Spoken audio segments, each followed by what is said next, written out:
Welcome to my homestead, y'all. I'm your host, Jenny Velicky, also known as the Funky Farm Girl.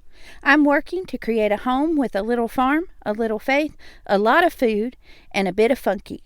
I'm learning all about growing and preserving our food supply, raising chickens and children, and becoming more self-sufficient while leaning hard on Jesus. And I want to take you along for the ride. So grab yourself a cup of something wonderful and let's visit a while.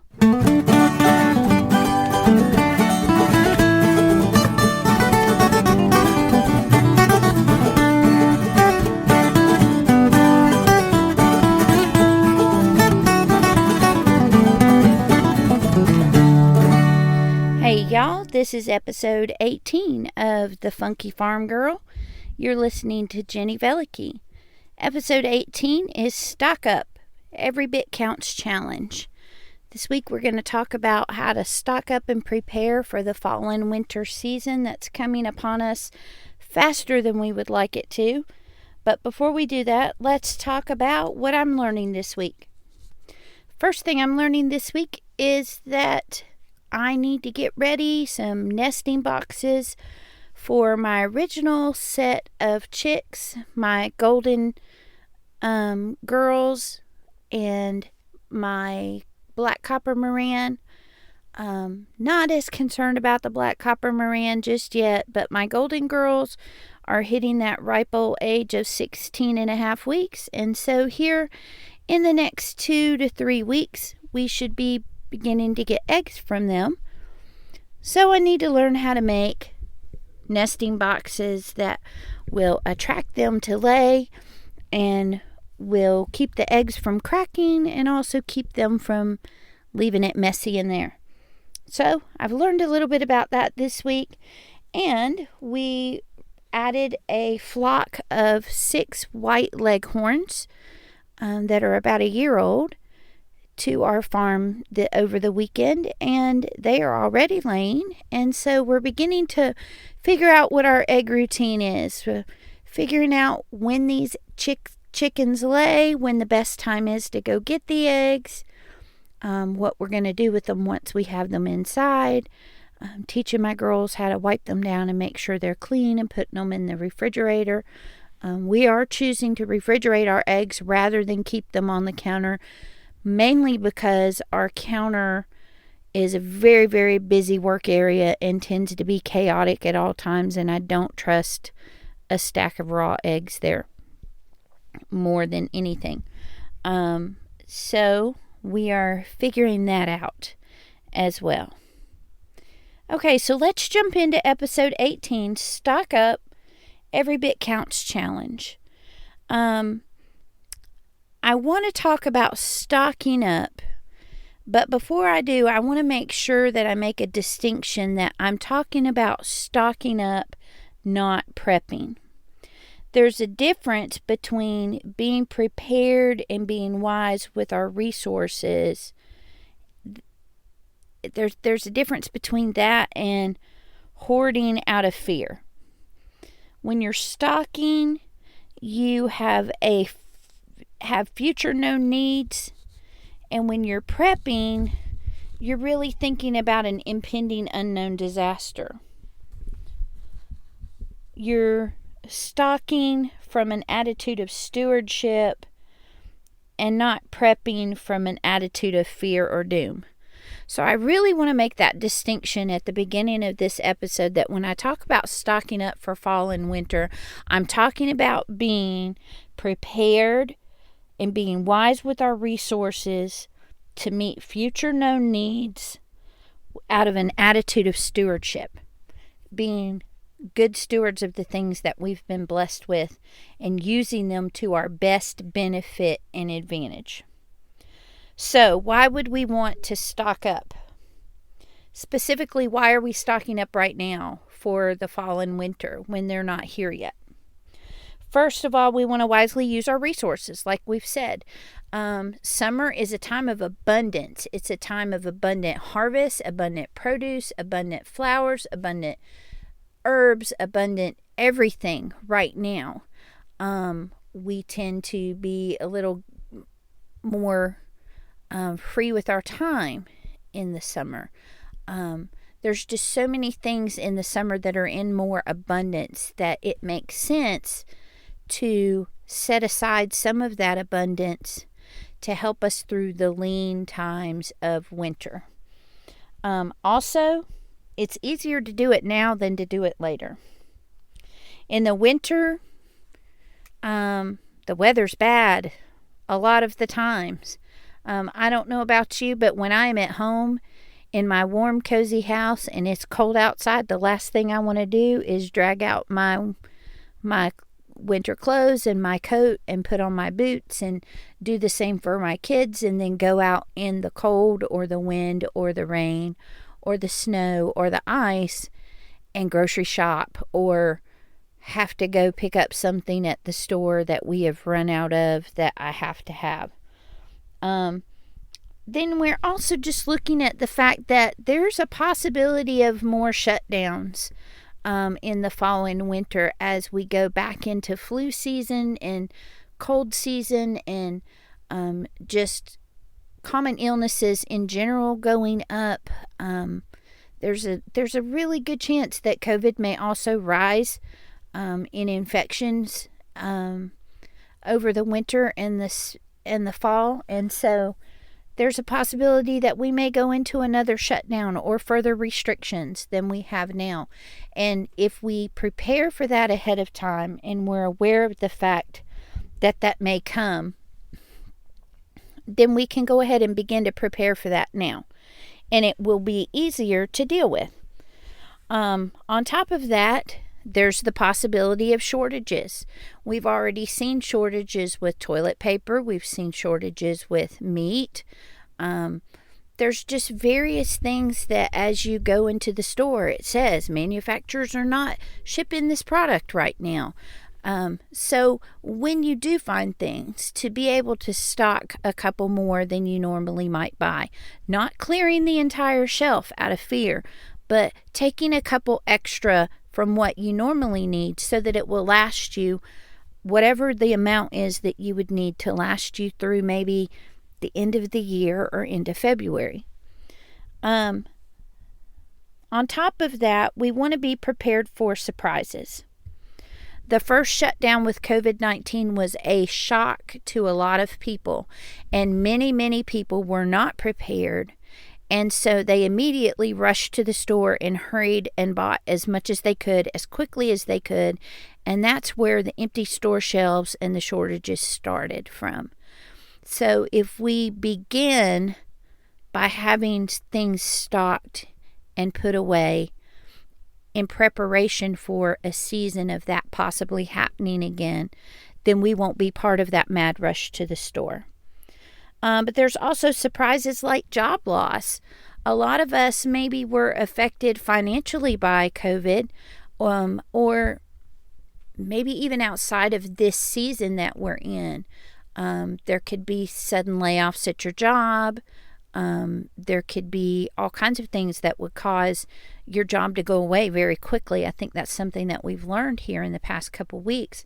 And just being prepared by having things stocked at home so that if you had a job loss or even just a surgery or something that caused you to be out of work for a couple of weeks, that you had the things at home stocked to tide you over until you were able to earn a paycheck again.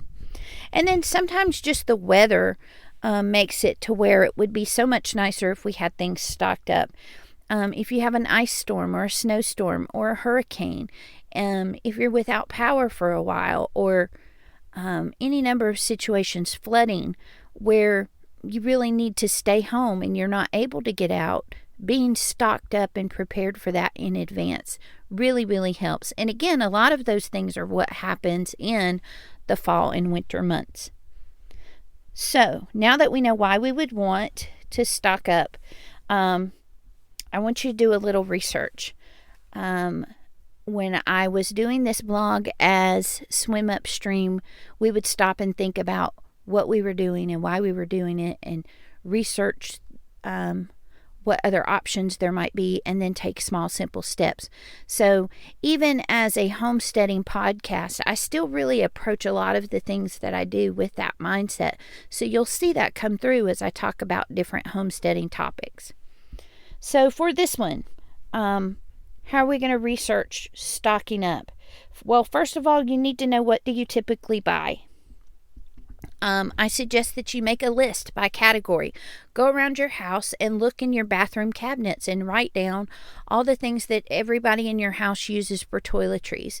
Go into your laundry room and write down all the things that you use for laundry, and in your cleaning cabinet and all the cleaning supplies that you have.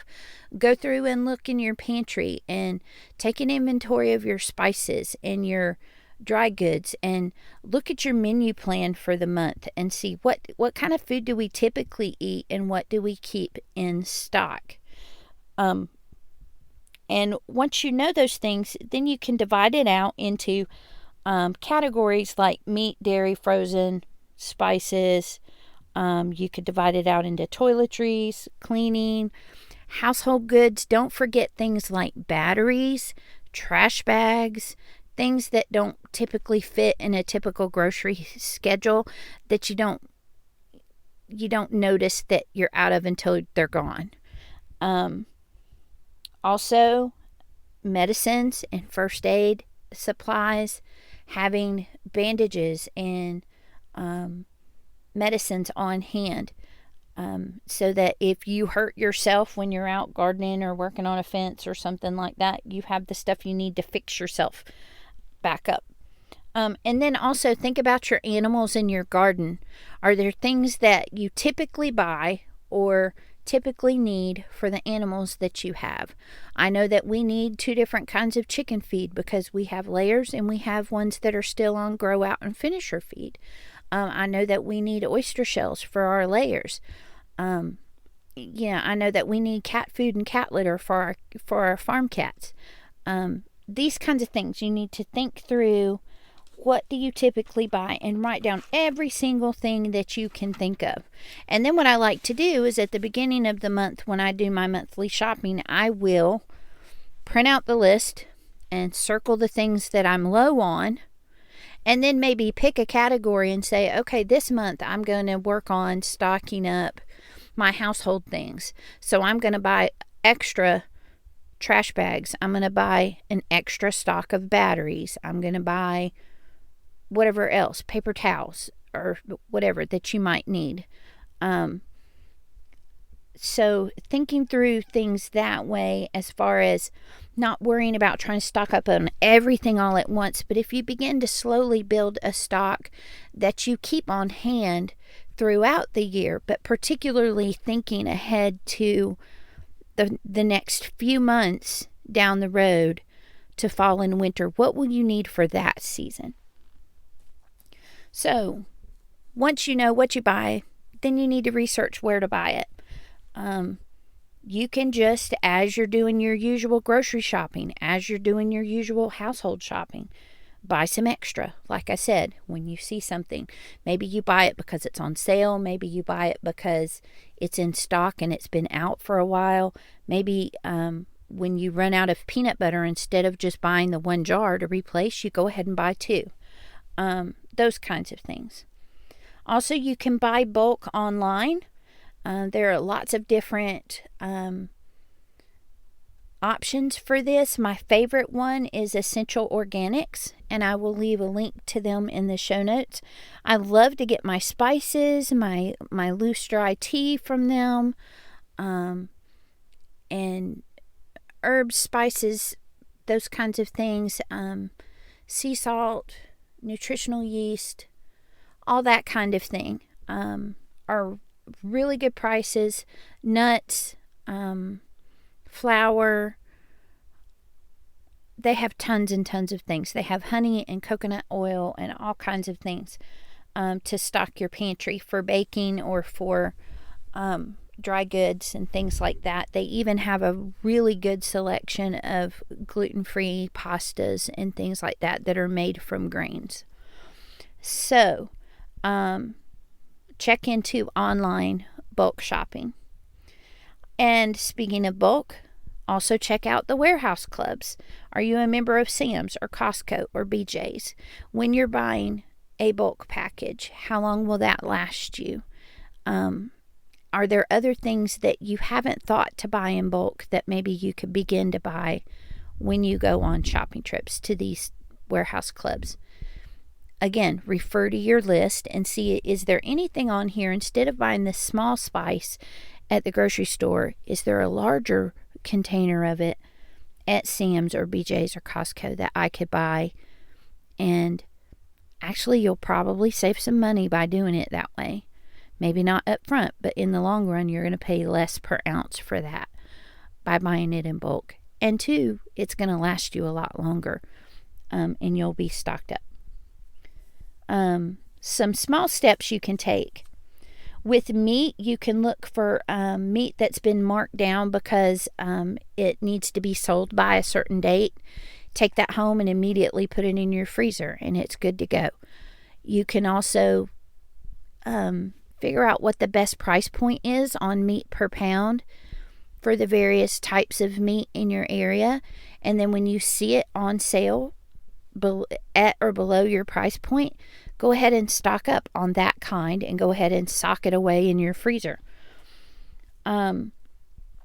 With vegetables, you can, again, look for marked down second produce. Second's produce is produce that has maybe a bruise, or maybe it's a little bit wrinkly, or maybe it's not perfect.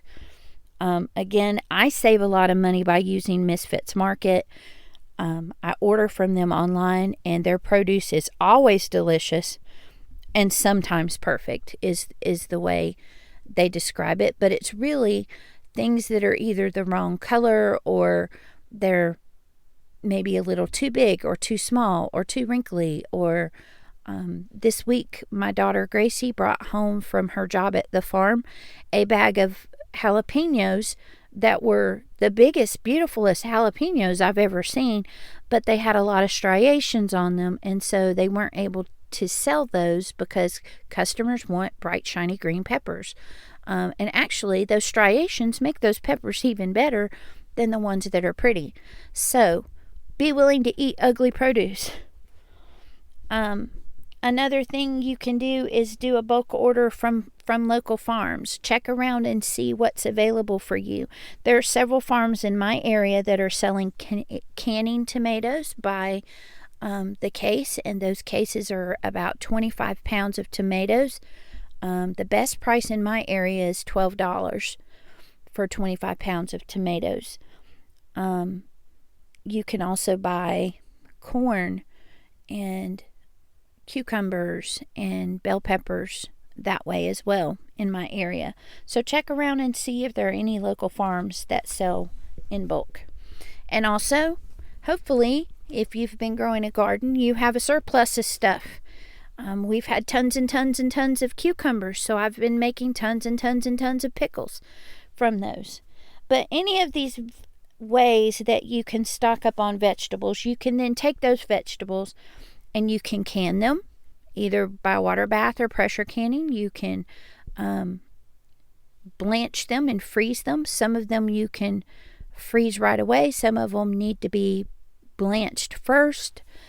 Some of them you need to freeze on a tray and then put into a bag so that it's not one big frozen clump and you're able to just pull out what you need from it. And then you can also dry some vegetables in a dehydrator and use them that way. Then they're able to be shelf stable and they last a long, long time.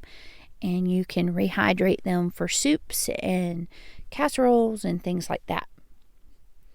Another small step you can take is to take the herbs and flowers that you're growing, pick them, and you can dry them to use in teas, or you can dry herbs to use in your cooking instead of having to buy those herbs. And you can also take those certain herbs and freeze them in olive oil in ice cube trays, and then take those out and throw it in your pan and use that in your cooking. I've done that with chopped fresh rosemary. I recently did it this week where I had a lot of oregano and basil, and I added some minced garlic from the refrigerator jar and some olive oil, and I whirled it up in the blender and made this really yummy smelling green paste that I poured into ice cube trays and froze it. And then when it was solid and firm, I took it out and put them in Ziploc bag. And so I can take that and throw that into my canned tomato sauce, or I can throw that into a pot of pasta, or over some chicken that I'm cooking, and just really infuse a lot of flavor at once with those little cubes. More small steps you can take. For toiletries and cleaning and household, I really recommend the warehouse clubs, first of all, because they're going to have things available for commercial cleaners as well as for households. So you're going to be able to get larger sizes, and you're going to be able to get stronger products because they're dealing with commercial companies as well. And then the other thing I recommend is Dollar Tree. Dollar Tree has some really great stuff when it comes to toiletries and cleaning and household things. Just a few of the things. My younger daughters have really fine hair, and so they use VO5 shampoo and conditioner. We buy most of our body wash at Dollar Tree. We also buy the Awesome Cleaner from Dollar Tree is really awesome. It truly, really is awesome. We've also used the Fabuloso cleaner. It's very good. You can get small bottles of Dawn dish detergent there. You can get a really good off-brand of OxyClean in a small tub, which I don't use it in my laundry, but I do use it occasionally in different things for soaking stuff, and so that size works a lot better for me. So check out the cleaning and household and toiletry stuff at Dollar Tree to save you a lot. More things that you can get at Dollar Tree: medicines and first aid stuff. I went this week and I stocked up on Band-Aids. I got a new tube of Neosporin, a new tube of muscle rub ointment, a new tube of anti-itch cream. I bought a box of Benadryl, and I bought 3 or 4 boxes of the Mucinex Mucus Relief. All of these were Dollar Tree brands, but really they work just as effectively as the name brands and save you a ton of money off of what you would pay for the name brands in a store, even like Walmart. Another thing we do to help stock up with meds and first aids is Puritan's Pride website for our supplements. Puritan's Pride will often run a buy one get one free or a buy 2 get 3 free on their supplements, and they are very, very comparable to other places. They have a low minimum shipping amount to get free shipping, and they are really good quality supplements. Highly recommend them. I will put a link in the show notes to them as well. But for supplements, that we can't beat that deal anywhere else that we've been able to find and get really good quality supplements. Another thing I would recommend, particularly if you have younger kids, is a sick bucket. I did this when my kids were younger. They're older, and we don't tend to have as many illnesses now in the winter months. So I do stock up on some cough and cold things here and there. But the sick bucket was a lifesaver when my kids were little.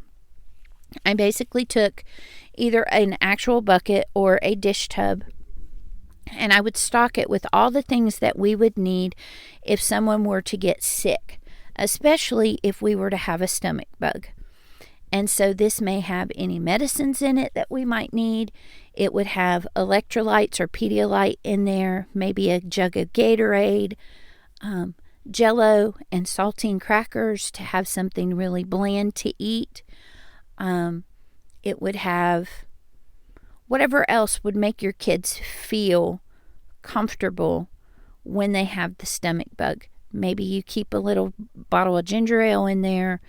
Anything that helps them to feel better while they're sick. And you could do that specifically for stomach bug. You could do one for the flu where maybe you have chicken soup and crackers and broth and those types of things in there. Tylenol, flu medicine, all the different things that you would need for that. And then when someone's sick, instead of having to run to the store with a child that really doesn't feel good and really shouldn't even be out, you've got everything you need right there. And you don't have to worry about the stress of trying to take that child out with you while trying to get what they need to make them better. And again, you're not having to take them out in bad weather that is cold or yucky outside. So, highly recommend a sick bucket. For your animals and garden, whenever you go to buy a bag of feed, go ahead and buy an extra one. Think through what you want to do to have water that's heated and won't freeze. Things that you need to do to begin to winterize your pens or the areas where your animals live. Are there specific things that are going to need to be purchased to help that happen? Could you go ahead and purchase the things that you need for winterizing now so that when it comes time to do it and you have a free spot, everything's there, you can get started right away. And also think about buying seeds all year long. The year we moved into our house last March, I decided that even though I was going to give the land a year to let me get to know it and see what might be planted here and there and everywhere in the beds around the house and the different trees and see what they flowered and what kind they were and all that kind of thing. In that year, every month, I chose a category like beans and peas or melons or tomatoes or something like that, and I would go through the heirloom seed catalog and I would pick 4 or 5 different ones that I liked and wanted to grow, and I would order those seeds. So every month I was ordering a few seeds at a time here and there. And the advantage over doing this, particularly with Baker's Creek Seeds, who I will link in the show notes, was that every time you place an order, they send you a free pack of seeds. So, 1, I wasn't having to pay a large amount right up front. And 2, I got several more packs of free seeds because each month I was getting another free pack. And that really added up so that when it came time to plant in March of this year, and everyone decided that they needed to hurry and go plant a garden because of the pandemic, I already had all of my seeds. So, I really encourage you to think about buying seeds all year long. I kept them in a Ziploc bag in my freezer to keep them dry and keep them from going bad, and that really was a big blessing when it came time to plant in the spring. So think about ordering seeds online. And I'll talk next week in that episode about why I choose heirloom seeds and where I get them from and things like that. But for now, I will link to Baker's Creek, who is the one that I buy most of my seeds from. They're the ones I go to first. And then I want to talk just a little bit about the Every Bit Counts challenge. This challenge is on Instagram, and it's hosted by Three Rivers Homestead. Jessica is a mom of, I believe, I'm going to get it wrong. I believe she now has 7 children. Her youngest baby, Benjamin, was born on my birthday a little over a month ago. And they homestead and homeschool their kids. And she's just been an inspiration to me with using what you have at home and working through that. I did a pantry challenge with her back in January that was just super, super helpful. And now she's doing an Every Bit Counts challenge for the month of August. And the point of that challenge is to every day in the month of August make a point to stock something away for the fall and winter months. And so every day I am doing something to help me prepare for those months. Today I chopped up okra that I had picked from the garden and added it to my bag in the freezer. And I did one other thing, and now it's leaving my mind what it was. I dried some more chamomile and some calendula flowers so that I can make tea this winter. I drink lots and lots and lots of tea in the winter. So this year I've been trying to grow more of my own herbs and flowers to make that tea with. So my challenge to you is, what can you stock up on? How are you going to do it? Can you make a plan now and be more purposeful about stocking up for the fall and winter by starting now in the summer of plenty?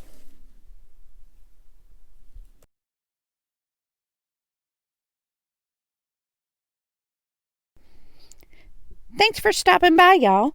If you're inspired by what you've heard today, the best compliment you can give me is to share the Funky Farm Girl with your friends.